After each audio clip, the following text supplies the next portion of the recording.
بسم اللہ الرحمن الرحیم۔ السلام علیکم۔ آپ دیکھ رہے ہیں ڈی ڈی پی انالیٹیکا۔ ہمارے اپنے ملک میں روزانہ کی بنیاد پہ اتنی ڈیولپمنٹس وغیرہ ہو رہی ہیں کہ جو عالمی سطح پہ معاملات چل رہے ہیں، یوکرین کی جنگ ہے، تائیوان کا ایشو ہے، یا یونائٹڈ نیشن کا اجلاس تھا، تو بہت ساری چیزیں جو ہیں وہ اگنور ہو گئیں۔ وجہ اس کی یہی کہ ہمارے اپنے ملک میں بہت کچھ ہو رہا تھا، اس پہ بات چیت کرنی ضروری تھی۔ اب آج اگر ہم تھوڑا سا جائزہ لے لیں یوکرین کی جنگ کا، تو وہ مناسب ہوگا، کیونکہ وہاں بھی خاصی ڈیولپمنٹس ہوئی ہیں۔ دو ایشوز خاص طور پہ سامنے آئے۔ ایک تو پوٹن نے جو نیوکلیر ویپن استعمال کرنے کے لیے کہا کہ ہم ہر طرح کا ہتھیار استعمال کر سکتے ہیں یوکرین کے خلاف، اور اس میں ایک طرح کی ایک دھمکی تھی کہ بالکل رشیا جو ہے وہ اس معاملے میں کوئی بھی عذر قبول نہیں کرے گا اور وہ نیوکلیر ویپن استعمال کر سکتا ہے۔ اس پہ امریکہ کی طرف سے بڑا شدید ری ایکشن آیا تھا۔ امریکہ نے کہا کہ اس کے کانسیکوینسز ہوں گے، اس کے نتائج ہوں گے جو کہ بھگتنے پڑیں گے رشیا کو۔ میں ذاتی طور پہ اس پہ بہت یقین نہیں کرتا کہ امریکہ نیوکلیر ویپنز استعمال کرے گا، کیونکہ اگر امریکہ نیوکلیر ویپن استعمال کرے رشیا کے خلاف تو لازماً رشیا بھی پھر امریکہ کے خلاف کرے گا، اور میرا نہیں خیال کہ یوکرین یا کسی اور ملک کے لیے امریکہ اپنے ملک کی سلامتی کو خطرے میں ڈالے گا۔ لیکن بہرصورت ایک انہوں نے دھمکی آپ کہہ لیجیے ولادیمیر پوٹن کو دے دی، رشیا کو یہ بتا دیا۔ ایکچولی رشیا اس معاملے میں ایک تو یوکرین کی جنگ میں پھنسے پڑے ہیں، ڈیولپمنٹ نہیں ہو رہی، جنگ آگے بڑھ نہیں رہی، مشکلات ہیں، اور ہاتھ پاؤں مار رہا ہے پوٹن کے کسی نہ کسی طرح وہ جنگ کو نتیجہ خیز کر سکے۔ یہاں جو چیز اتنے عرصے میں سامنے آئی وہ یہ کہ نیٹو ایکچولی اتنی زبردست سپورٹ دے رہا ہے یوکرین کو اور ان کے لوگوں کو ٹرین کر رہا ہے کہ رشیا کے لیے یوکرین کو ڈیل کرنا ہی خاصا بڑا مسئلہ بن گیا۔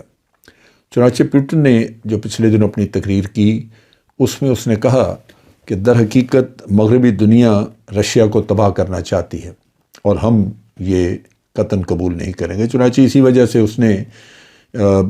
پہلی موبلائزیشن کا اعلان کیا۔ یہ ورلڈ وار 2 کے بعد پہلی دفعہ رشیا میں اتنے بڑے پیمانے پہ موبلائزیشن ہوئی، جس میں وہ 3 لاکھ وہ افراد موبلائز کرنا چاہتے ہیں جنگ کے لیے، یوکرین میں جنگ کے لیے۔ اس کو وہ پارشل موبلائزیشن کہتے ہیں، اس وجہ سے کہ انہوں نے عام موبلائزیشن نہیں کی۔ اگر عام موبلائزیشن کرے تو وہ ہو سکتا ہے کہ اس سے 3-4 گنا زیادہ ہو، لیکن یہاں پہ 3 لاکھ افراد کو وہ موبلائز کر کے فوج میں لے کے آنا چاہتے ہیں تاکہ یوکرین کے خلاف جنگ کی جا سکے۔ اس میں جو ایکسکیوز یا رشیا نے جو بہانہ لیا وہ انہوں نے اپنے ملک کا کہ رشیا کا اپنا وجود خطرے میں ہے، رشیا کو آج تھریٹ ہے نیٹو کی طرف سے۔ اب یہاں پہ جو دوسرا ایونٹ چل رہا تھا وہ تھا کہ رشیا نے ایک ریفرنڈم کروا دیا یہاں پہ لوہانسک کے علاقے میں، ڈونیٹسک کے علاقے میں، زپوریزیا میں۔ یہ وہ علاقے ہیں جو کہ رشیا کے اپنے کنٹرول میں ہیں اس وقت۔ چنانچہ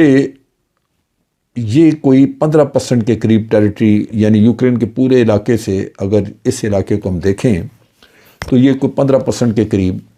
یوکرین کا علاقہ ہے جو کہ رشیا کے قبضے میں ہے۔ اب یہاں پہ یہ وہی پیٹرن رشیا اڈاپٹ کر رہا ہے جو انہوں نے 2014 میں کرائمیا میں کیا تھا۔ کرائمیا میں اسی طرح انہوں نے قبضہ کر کے کرائمیا پہ، اور وہاں پہ انہوں نے ریفرنڈم کرایا اور کرائمیا کے لوگوں سے کہلوایا کہ جناب وہ رشیا کا حصہ بننا چاہتے ہیں، چنانچہ رشیا نے اپنے ساتھ ملا لیا۔ اب وہ یوکرینین ٹیریٹری جو ہے اس کو بھی اسی طرح اپنے ساتھ ملانا چاہتے ہیں۔ یہاں پہ رشیا نے جو ریفرنڈم اعلان کیا وہ 5 دن ریفرنڈم جاری رہا۔ کل منگل کو اس کے رزلٹس آ گئے تھے، اور جیسا کہ پہلے سے پتہ تھا کہ رشیا کو ووٹ مل جائے گا اور رشیا ڈکلیئر کر دے گا کہ یہ علاقے رشیا کا حصہ ہے۔ اچھا، ڈکلیریشن تو ابھی انہوں نے نہیں کی، لیکن انہوں نے اس علاقے کو اس میں ریفرنڈم مکمل کروا لیا ہے اور ریفرنڈم کا نتیجہ بھی بتا دیا، تو انیکسیشن کا انتظام ہو جائے گا بالکل اسی طرح جیسے کہ کرائمیا میں کیا گیا ہے۔ ان حالات میں باوجود اس کے کہ نیٹو نے یہ کہا کہ یہ جو شام ریفرنڈم کرایا جا رہا ہے یہ ہمیں قبول نہیں ہے، ہم اس کو نہیں مانتے، یہ ایک غلط قدم ہے، رشیا اس طرح دوسروں کے علاقوں پہ قبضہ کر کے ان کو ریفرنڈم کرا کے اپنے اندر نہیں ضم کر سکتا، اور ریفرنڈم بھی وہی ہیں جو کہ رشیا کی اپنی فوج وہاں بیٹھی ہوئی تھی اور اس کی فوج کی موجودگی میں، دوسرے لفظوں میں آپ نے بندوق کی نوک کے اوپر ایک ریفرنڈم کروایا۔ کیا یہاں پہ کوئی نیٹو کوئی رکاوٹ بن سکے گا، کچھ کر سکیں گے ایسی رکاوٹ کہ وہ ماسکو کو روک سکیں، رشیا کو روک سکیں کہ وہ یہ علاقے اپنے اندر اپنے ملک میں نہ شامل کر لیں؟ فی الحال ایسا کوئی نظر نہیں آتا، کیونکہ کرائمیا میں جب یہ واقعہ ہوا تھا کہ رشیا نے کرائمیا پہ قبضہ کیا اور ریفرنڈم کرا کے انہوں نے اپنے ساتھ ملایا، تو اس کے بعد مغربی دنیا اس کا کچھ نہیں بگاڑ سکی۔ اب سوال یہ ہے کہ کیا رشیا نیوکلیئر ہتھیار استعمال کرے گا؟ یہ جب یہ چیز جو ہے جب رشیا کے اسپوکس پرسن وغیرہ، کرملن کے اسپوکس پرسن وغیرہ سے سوال ہوا، پوچھا، تو انہوں نے کہا کہ ہم اس معاملے پہ ہم نے چینلز امریکہ کے ساتھ کھول کے رکھی ہوئی ہیں، یعنی کہیں نہ کہیں کوئی رابطہ موجود ہے۔ لیکن ایک تھیوری تھی جو ایک وقت پہ ہم نے نیوکلیئر پاورز کے درمیان دیکھی کہ 2 نیوکلیئر پاورز نے آپس میں کبھی جنگ نہیں کی، پھر پہلی جنگ عظیم، دوسری جنگ عظیم کے بعد جو ہیروشیما ناگاساکی میں نیوکلیئر ویپنز استعمال ہوئے، اس کے بعد آج تک تقریباً یہ آپ کہہ لیں کہ تقریباً 75 سال 80 سال گزر گئے، اور آج دن تک کسی نے دوبارہ نیوکلیئر ویپن استعمال نہیں کیا۔ تھیوری یہ ہے کہ یہ سمجھا جاتا ہے کہ 2 نیوکلیئر پاورز جب ایک دوسرے کے ساتھ کلیش کریں گی تو یہ میوچل ڈسٹرکشن کا پیش خیمہ ہوگا، یعنی دونوں ملک آپس میں تباہ ہوں گے، اور اس کے علاوہ اور بھی دنیا بہت ساری تباہی کا شکار ہوگی۔ لیکن یوکرین کے معاملے میں چونکہ رشیا اس وقت پھنسا پڑا ہے اور موبلائزیشن بھی کوئی بہت زیادہ سکسیسفل نظر نہیں آتی، تو یہ ایک ٹیسٹ کیس بن گیا ہے کہ یہاں پہ آ کے پتہ لگے گا کہ واقعی اگر جنگ میں کوئی سپر پاور بڑا ملک پھنس جاتا ہے، اٹک جاتا ہے اور اس کو کوئی پروگریس نہیں ملتی، تو کیا وہ نیوکلیئر ویپن استعمال کر سکتا ہے، ٹیکٹیکل نیوکلیئر ویپن چھوٹے سائز کا؟ اگر آج رشیا یہ ویپن استعمال کر کے بچ نکلے، یعنی اس کو آگے سے کوئی ملک اور جواب نہ دے، تو پھر یہ تھیوری غلط ثابت ہوگی، اور اس کے بعد ہوگا یہ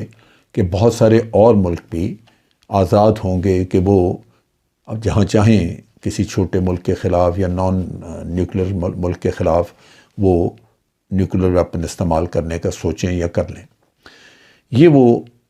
ٹیسٹ کیس کے طور پہ دنیا دیکھ رہی ہے کہ رشیا نے دھمکی تو دے دی ہے، لیکن اب آگے کیا وہ واقعی استعمال کرتے ہیں کہ نہیں۔ دوسری طرف یہ ہے کہ جو انہوں نے موبلائزیشن کی تھی وہ اس پہ بڑی ابتری مچی، ایک طرف تو رشیا میں مظاہرے شروع ہو گئے، دوسری طرف یہ ہوا کہ رشیا سے لوگوں نے بھاگنا شروع کر دیا۔ جیسا میں نے اپنی پہلی ویڈیو میں بھی کہا تھا کہ وہاں پہ ایئر لائنز جو ہیں ان کے اوپر اتنا پریشر ہے اس وقت کہ جو ان کی ٹکٹیں ہیں وہ بلیک ہو رہی ہیں۔ جو $2,000 کی ٹکٹ تھی وہ اس وقت $9,000 سے $11,000 کی بک رہی ہے، کیونکہ لوگ وہاں سے بھاگنا چاہ رہے ہیں، نکلنا چاہ رہے ہیں۔ پھر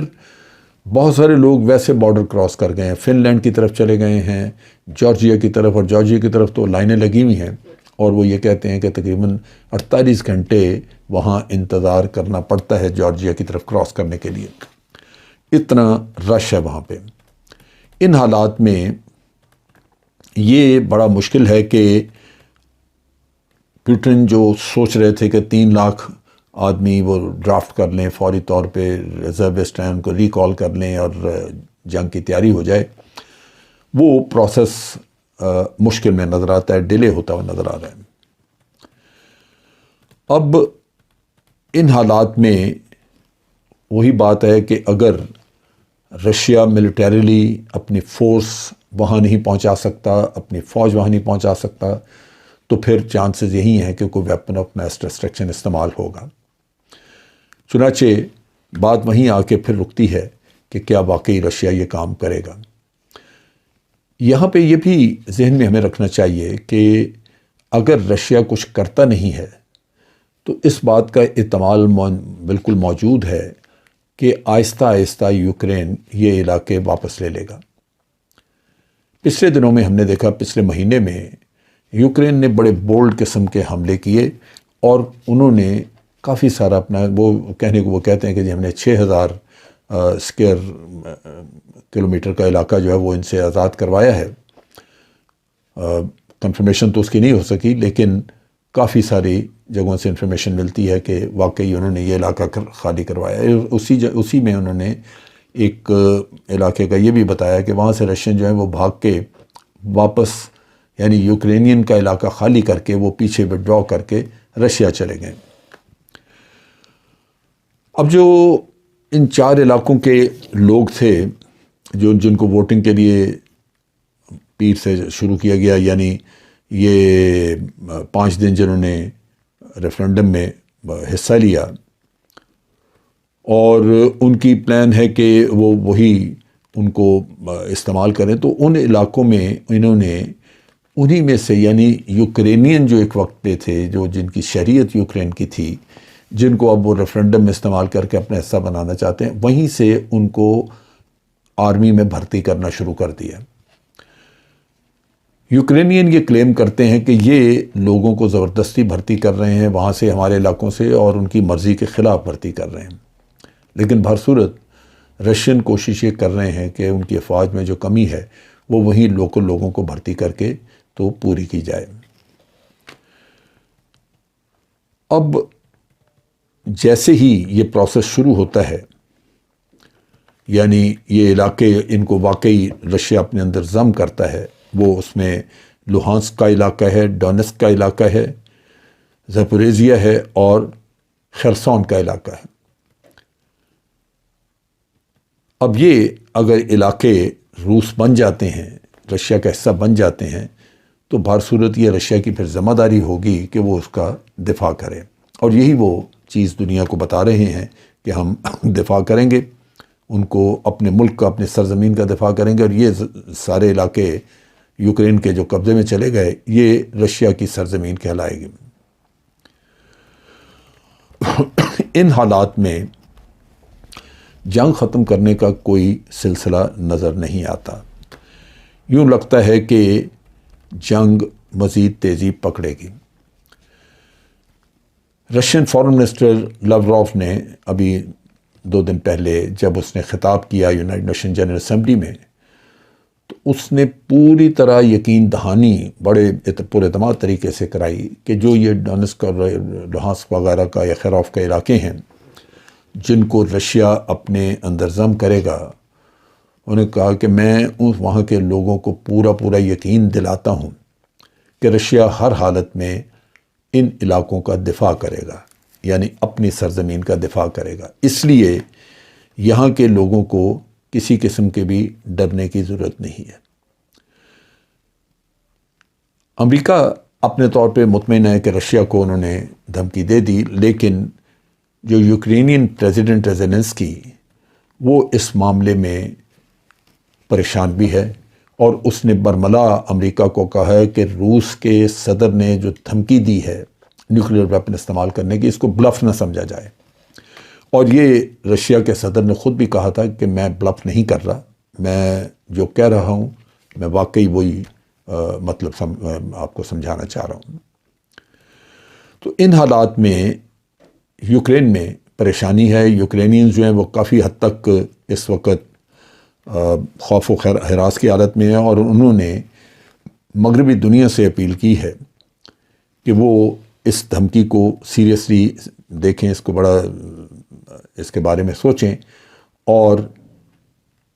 یوکرین کی خوب بڑھ چڑھ کے انہی حالات کے مطابق مدد کریں۔ چنانچہ امریکہ وغیرہ نے، مغربی دنیا نے جو بھی پہلے سے مدد شروع کی ہوئی ہے وہ کر رہے ہیں، لیکن اس کو بڑھانے کا بھی انہوں نے اندیا دیا ہے۔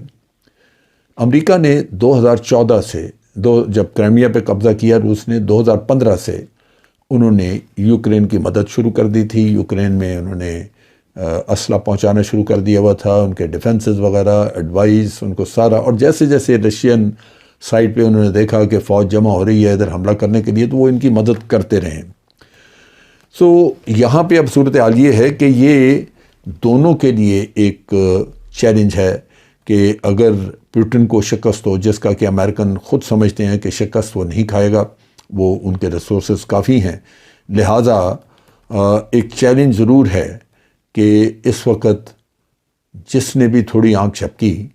دوسری سائڈ اس کو چھوڑے گی نہیں۔ جنگ بند کرانے کی کوئی سیریس کوشش بھی نہیں ہو رہی ہے، لہذا رشیا میں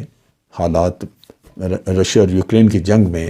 آنے والے دنوں میں حالات میں یا جنگ میں زیادہ شدت آ سکتی ہے، اور اس کی وجہ سے جنگ کا دائرہ کار بڑھ بھی سکتا ہے۔ دیکھنا ہوگا کہ کیا وہ نیوکلیر چیلنج واقعی، یہ وہ تھیوری جو نیوکلیر ویپنز کی تھی، وہ آج بھی کارآمد ہے یا اس میں کوئی تبدیلی ہوتی ہے۔ رشیا کے ایکشنز کے اوپر یہ سارا کچھ ڈیپینڈ کرتا ہے۔ آج کے لیے اتنا ہی۔ افواج پاکستان زندہ باد، پاکستان پائندہ باد۔